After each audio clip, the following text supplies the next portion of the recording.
noloshu waa wax yar waa sanado kooban waxa la noolaanaya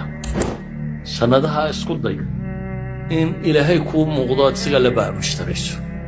acmaashaada oo dhanna inaad ilaahay ajar kaga raadiso subxaanahu wa tacaala ogaatidna waxa yar yar ee la quursado laa taxqiranna min alacmaali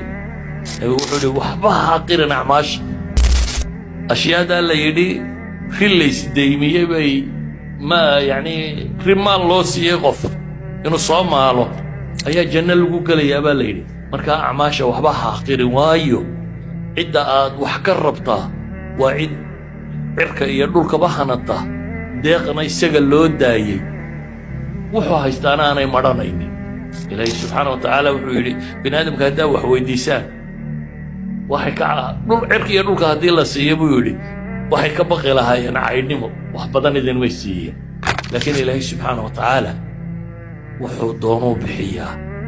laakiin cidii xaq mudata buu siiyaa